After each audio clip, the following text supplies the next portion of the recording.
October 12, 1944.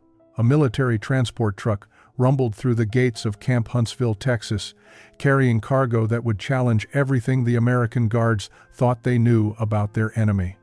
Inside sat 43 German women, members of the Wehrmacht's auxiliary services, captured during the Allied advance through France. They were exhausted, frightened, and completely unprepared for what they were about to encounter.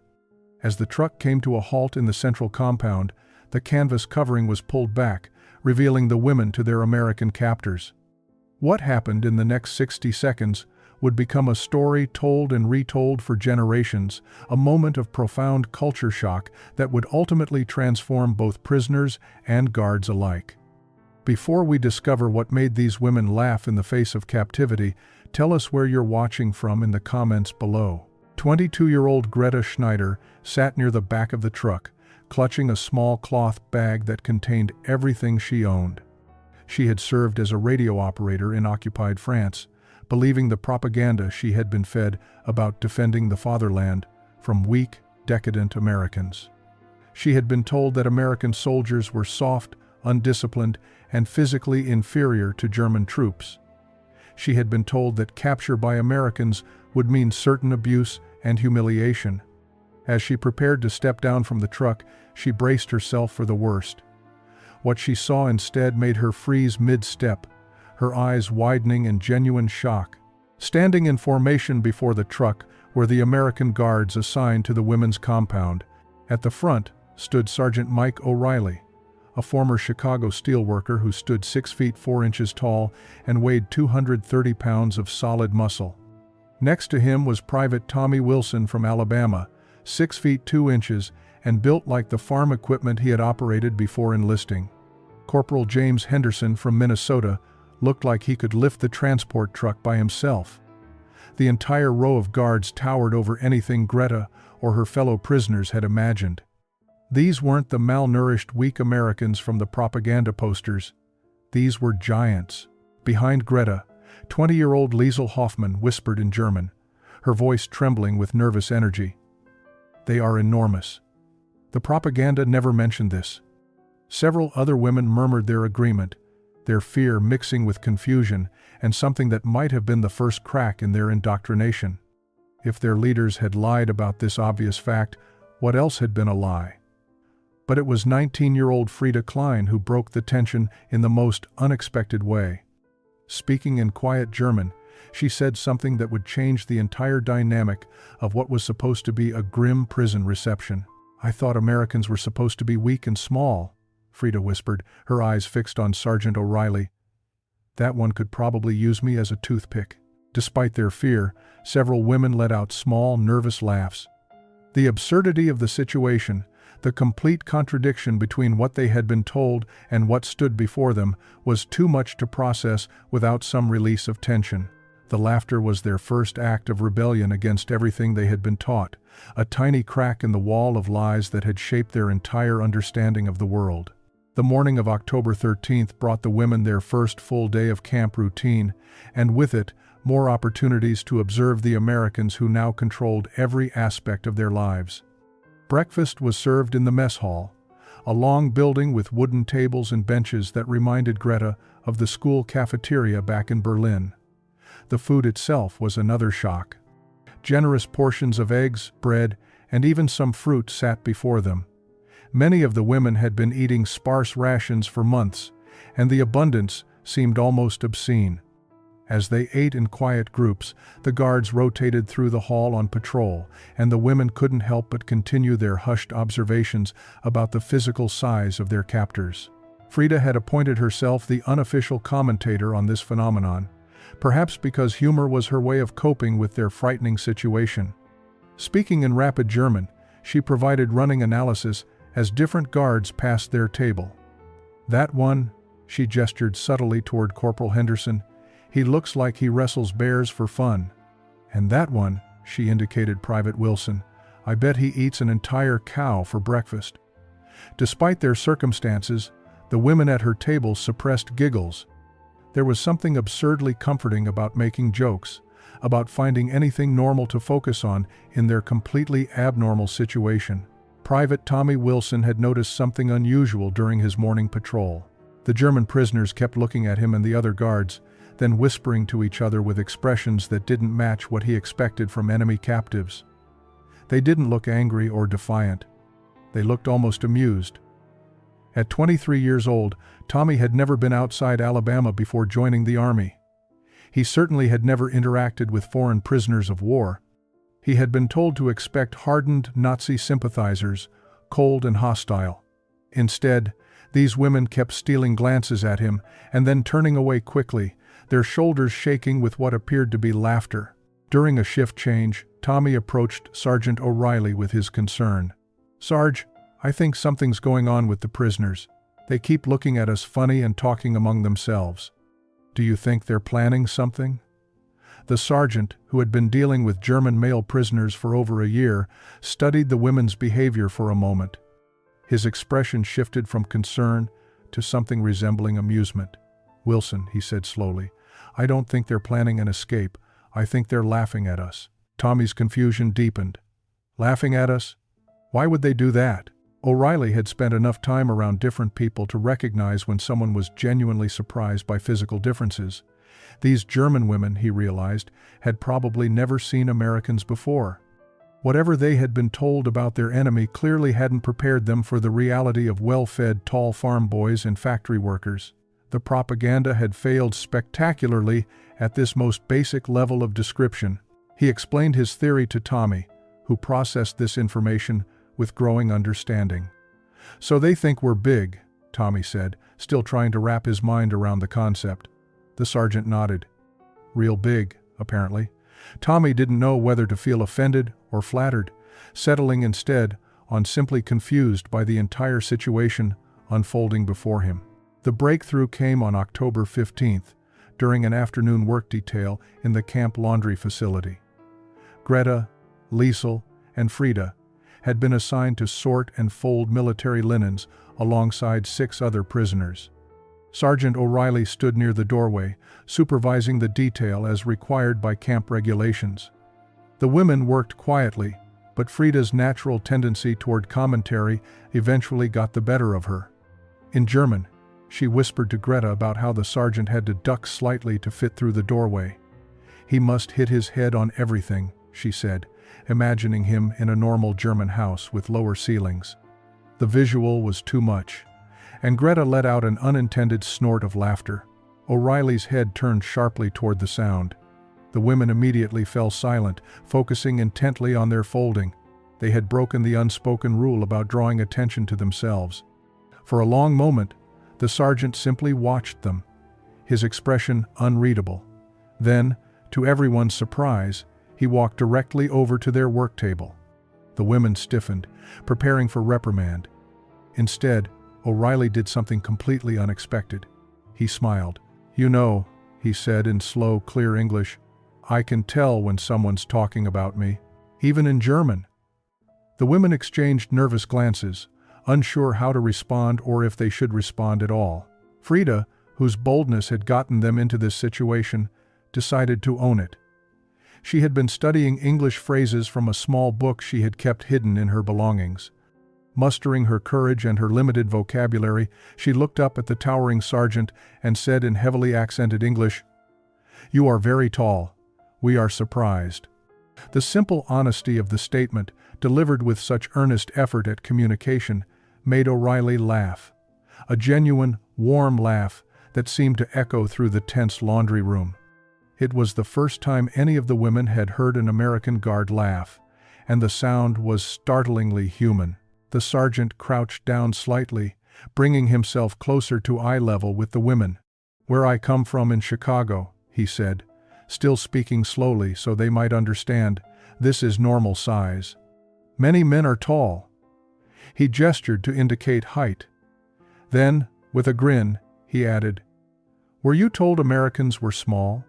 Greta, whose English was slightly better than Frida's, nodded hesitantly. "Yes," she admitted. "Propaganda say Americans are weak, small, not strong." She struggled with the words, but the meaning was clear. O'Reilly's smile faded slightly, replaced by something more thoughtful. He was beginning to understand, The magnitude of deception these women had lived under. "Well," he said gently, "I guess propaganda lies." To both sides, the simplicity of that statement hung in the air between them. It was an acknowledgement that both Germans and Americans had been fed false information about each other. It was a tiny moment of mutual recognition that they were all human beings who had been manipulated by forces larger than themselves. For the first time since their capture, the German women felt something shift. Not quite trust, but perhaps the very beginning of understanding. November 23, 1944, brought an event that would further dissolve the barriers between captors and captives. Thanksgiving Day. The camp commander had authorized a special meal for all personnel, and after some debate, decided to include the German prisoners in the celebration. Captain Elizabeth Warren explained the concept of Thanksgiving to the assembled women through their interpreter, describing it as a day Americans gave thanks for abundance and blessings. The women listened politely, but nothing could have prepared them for what appeared on their plates that afternoon. Turkey, stuffing, mashed potatoes with gravy, cranberry sauce, green beans, rolls with butter, and pumpkin pie. It was more food than most of them had seen in a single meal in years. Liesel stared at her overflowing plate with something approaching disbelief. "This is for prisoners," she whispered to Greta in German. "What do they feed their own soldiers?" The question wasn't rhetorical. The contrast between what they had been told about American weakness and deprivation versus this display of abundance was staggering. Around them, other women had similar reactions. Some ate slowly, savoring every bite. Others seemed almost afraid to touch the food, as if it might be taken away or revealed as some kind of trick. Frida, ever practical, simply began eating with enthusiasm. "If this is prison," she announced to her tablemates, "maybe we have been on the wrong side." After the meal, the guards organized an impromptu recreation period in the yard. Private Wilson had brought a football, thinking some of the men on guard duty might want to toss it around during their break. Instead, he found himself trying to explain American football to a group of curious German women who had ventured outside to walk off their enormous meal. The football itself confused them. "Why is it that shape?" Greta asked in her improving English, pointing at the oblong ball. "Why not round like proper football?" Wilson realized she meant soccer. The explanation that followed involved a lot of hand gestures and demonstrations that left both parties more confused than enlightened. Sergeant O'Reilly joined the attempt to explain, tossing the football to Wilson in a gentle spiral. The women watched the ball rotate through the air with fascination. "You throw it like that always?" Frida asked, mimicking the spiral motion with her hand. O'Reilly nodded and, on impulse, offered the ball to her. "Want to try?" Frida hesitated, looking at the other women for permission or encouragement. Frida nodded. "Go ahead. What's the worst that happens?" Taking the football awkwardly in both hands, Frida attempted to throw it. The ball tumbled end over end, traveling barely 10 feet before hitting the ground. The guards didn't laugh at her. Instead, Wilson jogged over, retrieved the ball, and spent the next several minutes showing her the proper grip and throwing motion. Soon, half a dozen German women were attempting to throw the strange American ball, their throws growing slightly less awkward with each attempt. The guards offered tips and encouragement, falling naturally into the role of coaches rather than captors. It was messy, chaotic, and involved a lot of laughter from both sides. In that moment, under the Texas autumn sun, enemies became simply people trying to understand each other's strange customs. December brought colder weather to Texas and a subtle but significant shift in the camp's atmosphere. The initial jokes about the guard's size had evolved into something deeper. Real conversations, limited by language barriers but rich in meaning, began to happen during work details and recreation periods. Greta found herself increasingly drawn to these exchanges. Her English improved daily, and with it came the ability to ask questions that had been haunting her since that first moment of shock stepping off the transport truck. One afternoon in early December, she approached Sergeant O'Reilly during a supervised work detail in the camp library, where prisoners helped organize donated books and magazines. "Sergeant," she began carefully. "May I ask something?" He nodded, setting down the stack of books he was carrying. "When we arrive here, we are told Americans are small, weak people. Not like what we see." She gestured around at the guards. "Why do they lie to us about something so easy to see is not true?" O'Reilly considered the question seriously. It was more profound than it first appeared. He pulled up a chair and motioned for Greta to sit as well. "Because," he said slowly, "if they lie about small things, you don't question the big lies. If you believe Americans are weak, you believe Germany can win easily. You don't ask hard questions about the war." Greta absorbed this, her expression troubled. "What else is lies?" she asked quietly. "What else we are told that is not true?" The sergeant's face grew somber. "That's something you'll have to figure out yourself, Greta. I can't tell you what to believe, but I can tell you that we were lied to about Germans too. We were told you were all monsters, all evil." He looked directly at her. "You're not monsters, you're just people. Young people who got caught up in something bigger than you understood." His words hit her with unexpected force. The idea that both sides had been deceived, that ordinary people on both sides were victims of manipulation, was revolutionary. That evening, Greta gathered several of the other women in their barracks after lights out. Speaking in hushed German, she shared her conversation with O'Reilly. The discussion that followed lasted hours. Liesl raised the question that terrified them all.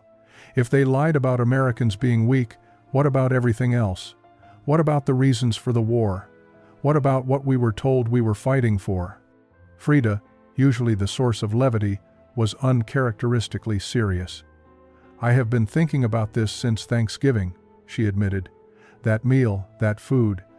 They feed prisoners better than Germany fed its soldiers toward the end. What kind of weak, failing country does that?" The women wrestled with cognitive dissonance that was both painful and liberating.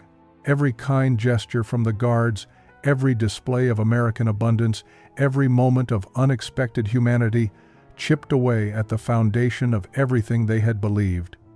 Anna Vogel, who had been silent for most of the discussion, finally spoke. "Maybe the worst lie," she said quietly, "was telling us that questioning was wrong, that doubt was weakness. Maybe that is how they kept us from seeing truth." The women sat in the darkness, each processing in her own way the uncomfortable realization that their entire worldview had been built on deception. January 9, 1945, brought news that would shatter whatever remained of the German women's illusions about their homeland. American forces advancing through Europe had begun discovering concentration camps, and the military was documenting everything they found. Camp Huntsville received newsreels and photographs meant to be shown to German prisoners as part of a re-education program. Captain Warren debated whether to show this material to the women. Unlike hardened SS officers or Wehrmacht soldiers, these auxiliary workers seemed genuinely unaware of the Reich's darkest crimes.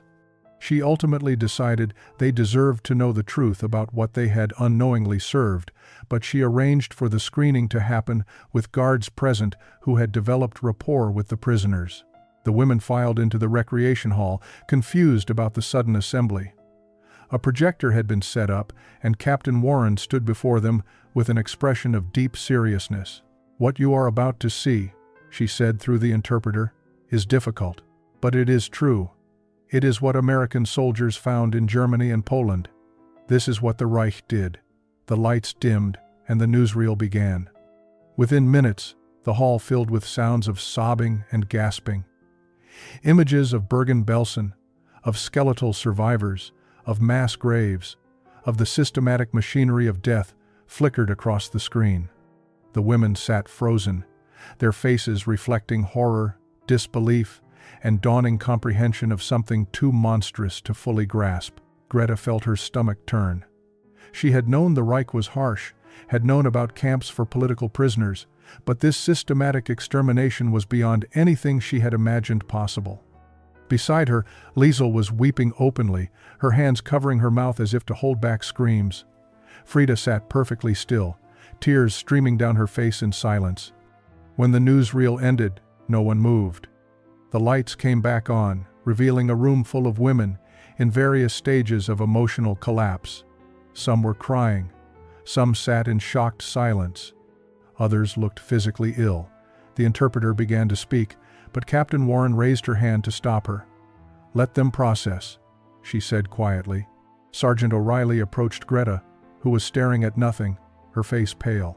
He crouched beside her chair. "Greta," he said gently.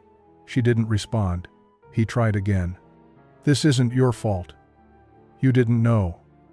Finally, she turned to look at him, and the anguish in her eyes was profound. "How could we not know?" she whispered in English. "How could this happen in our country, and we not know?" He had no answer that would comfort her. "Sometimes," he said carefully, "evil hides itself in words like duty and patriotism. It makes people look away from questions they should ask." That night, the barracks were filled with quiet crying and whispered conversations. The women held each other, trying to process the impossible reality that they had served a regime capable of such horror. Their jokes about American Guard size seemed childish and trivial now, a lifetime ago rather than just 3 months. Everything had changed. They could never return to the innocence of not knowing, and the weight of that knowledge would shape every decision they made going forward. The weeks following the newsreel screening were the darkest period in the camp's history. The German women moved through their daily routines like ghosts, mechanically performing tasks but showing none of the curiosity or gradual warmth that had been developing. The guards noticed the change and didn't know how to address it. Even the kindest gestures seemed inadequate in the face of such profound grief and shame. By late January, Captain Warren was genuinely concerned about the prisoners' mental state. Some had stopped eating properly. Others barely spoke. The transformation from cautiously optimistic captives to deeply traumatized young women was heartbreaking to witness. It was Greta who finally broke the cycle of despair, though not in any way anyone expected. On February 3rd, she approached Sergeant O'Reilly with a request that caught him completely off guard. "I want to make a show," she said in English. "A performance. For the guards and for us. Comedy, music, anything to help us remember how to laugh." O'Reilly was skeptical. A talent show seemed tone-deaf, given what the women had just learned about their country's crimes. But Greta's earnest expression stopped his immediate refusal. "We cannot live in darkness forever," she explained. "What we learned is terrible. But we are still alive. We must find a way to be alive, not just existing." The sergeant brought the idea to Captain Warren, who was equally uncertain but ultimately agreed. If the prisoners wanted to organize something positive, perhaps it would help their recovery. Permission was granted for a talent show to be held on February 14th, Valentine's Day, though the irony of the date was lost on the German women unfamiliar with the American holiday. Greta threw herself into organizing the event with an intensity that surprised everyone. She recruited other prisoners, encouraging them to share any talents they had. Singing, comedy sketches, even magic tricks. Anything that might bring a moment of lightness to their heavy reality. Frida was reluctant at first. "How can we perform comedy?" she asked Greta privately, "after what we have learned." Greta's response was simple but profound. "Because if we let evil steal our ability to laugh, to find joy, to be human, then it wins even after it has been defeated. We must show that we can acknowledge terrible truth and still choose to live fully." Her words resonated. Slowly, other women began participating. Liesel, who had a beautiful singing voice, agreed to perform. Anna Vogel, who could do surprisingly good impressions, prepared a gentle comedy routine. Even the quietest prisoners found small ways to contribute. The preparations became a form of therapy. Women who had barely spoken in weeks began collaborating, practicing, even laughing occasionally during rehearsals. The guards watched this transformation with amazement. Private Wilson remarked to O'Reilly that it was like watching flowers bloom after a frost. The Germans were choosing resilience over surrender, and in doing so, they were teaching their American captors something profound about the human spirit's capacity to heal even from the deepest wounds. The talent show on February 14th exceeded everyone's expectations. The recreation hall was packed with guards, administrative staff, and all 43 German prisoners. Greta served as master of ceremonies, introducing each act in her now fluent English. Liesel sang German folk songs that moved several guards to tears, despite not understanding the words. Frida performed a comedy sketch about her first encounter with American football that had both prisoners and guards laughing until their sides hurt. Anna's impressions of various camp personalities, done with affection rather than mockery, brought the house down. For 2 hours, the weight of history lifted just enough for everyone to breathe. After the show, something fundamental had shifted. The barriers between guards and prisoners had become permeable in ways that made some of the camp leadership uncomfortable. Private Wilson found himself having long conversations with Frida about their respective homes, discovering they both grew up on farms and shared similar childhood experiences despite being enemies. He taught her English idioms, and she taught him German phrases, their friendship growing naturally from mutual respect and genuine curiosity. When other guards questioned whether he was getting too friendly with a prisoner, Wilson responded simply that she was a person deserving of dignity, not just a number in a camp roster. Sergeant O'Reilly and Greta developed a mentorship relationship that transcended the prisoner-guard dynamic. She asked him about American democracy, about how a country with such diversity managed to function. He asked her about German culture before the Nazis, trying to understand how a sophisticated society had fallen into such darkness. Their conversations happened during work details, both acutely aware that they were being watched by others who disapproved of such familiarity. But O'Reilly believed that showing these women a better way, treating them with respect and engaging their intellects, was more effective than any punishment or harsh treatment could ever be. By March, several of the German women had begun expressing a desire that shocked camp administrators. They wanted to stay in America. Greta was the first to voice it publicly during a meeting with Captain Warren. "I have no family left in Germany," she explained. "The country I knew does not exist anymore. Here I have learned what freedom and dignity mean. Here I have become a better person than I was." The captain listened with growing concern. The legal implications were staggering. These were enemy prisoners of war, not immigrants or refugees. There was no existing framework for what Greta was requesting. Word spread quickly through the camp and beyond. Some guards supported the women's requests, arguing they had proven their transformation and deserved a chance at new lives. Others, particularly those who had lost friends or family in the war, felt it was inappropriate for enemy nationals to remain on American soil. The debate grew heated. Newspapers picked up the story.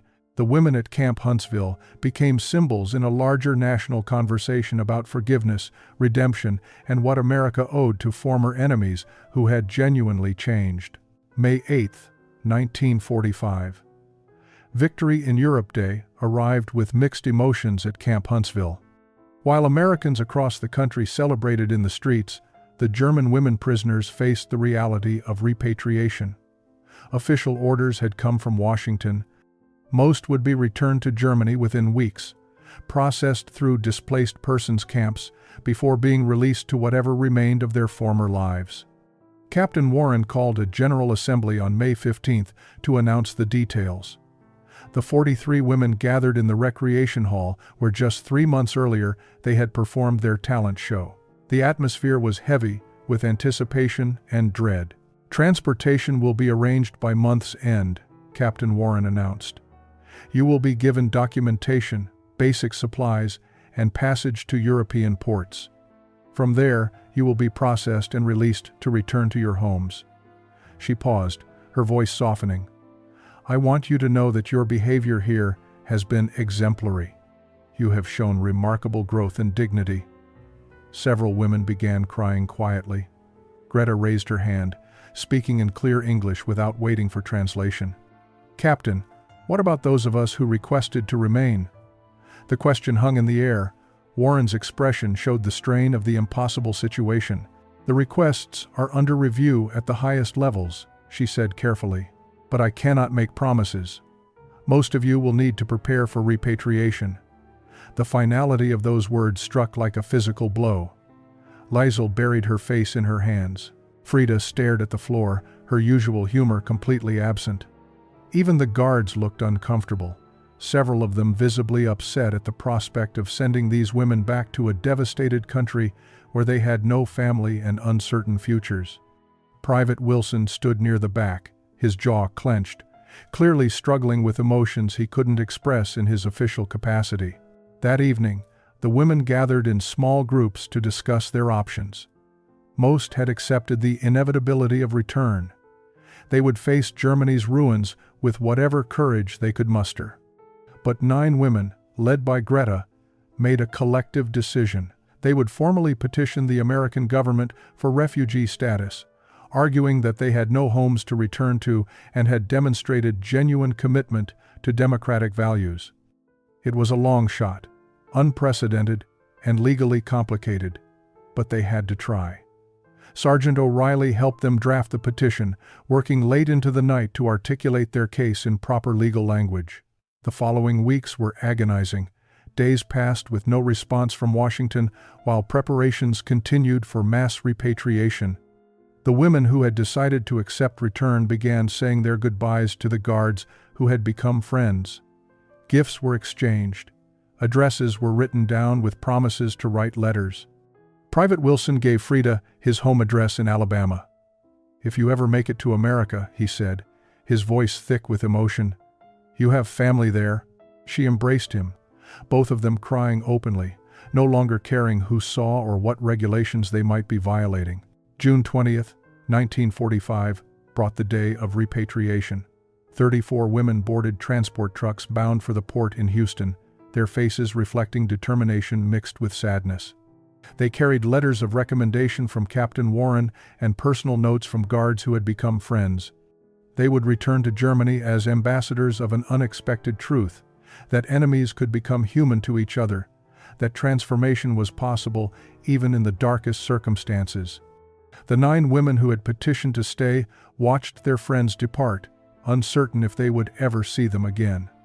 3 days later, a telegram arrived from Washington with news that would change their lives forever. The petition was approved. The 9 women would be granted provisional refugee status, allowed to remain in the United States under sponsor supervision with a path to eventual citizenship. The celebration in the camp was jubilant but bittersweet. They had won their freedom to stay, but at the cost of separation from friends who had shared their journey. Greta stood in the now half-empty barracks, holding the official papers that granted her a new life. Sergeant O'Reilly found her there, tears streaming down her face. "These are happy tears," she assured him, "but also sad ones. I have lost one home and gained another." The sergeant understood completely. The 9 women scattered across America, building new lives with determination and grace. Greta became a translator for the State Department, eventually marrying an American diplomat and raising 3 children who grew up bilingual. Frida moved to Alabama, where Private Tommy Wilson's family welcomed her like a daughter. She and Tommy married in 1947, their wedding a symbol of reconciliation that made local newspapers. Liesl pursued nursing, working at a veterans hospital where she cared for American soldiers who had fought against her countrymen. Her gentle compassion became legendary among patients and staff alike. The other women found their own paths, each contributing to their adopted country while never forgetting where they came from. But the story's most remarkable chapter came in October 1970. Greta, now in her late 40s, organized a reunion at the site of the former Camp Huntsville. 31 of the original 43 women returned, traveling from Germany and across America. Sergeant Mike O'Reilly, retired and gray-haired, attended with his wife. Captain Elizabeth Warren, long since left military service, came to see the women whose lives had intersected with hers so profoundly. Private Tommy Wilson arrived with Frida, their 4 children in tow, living proof that former enemies could build families together. They gathered in what had been the recreation hall, now repurposed as a community center. Stories were shared, tears were shed, and yes, there was laughter. Frida, her humor undimmed by 25 years, made a joke about Sergeant O'Reilly's height that brought the house down, just as it had decades earlier. In that moment, surrounded by people who had once been divided by war, but were now united by shared history and genuine affection, the true victory became clear. Not the military victory of 1945, but the human victory of choosing understanding over hatred, redemption over revenge, and laughter over despair. Their story proved that even in humanity's darkest hours, kindness and humor could build bridges across any divide.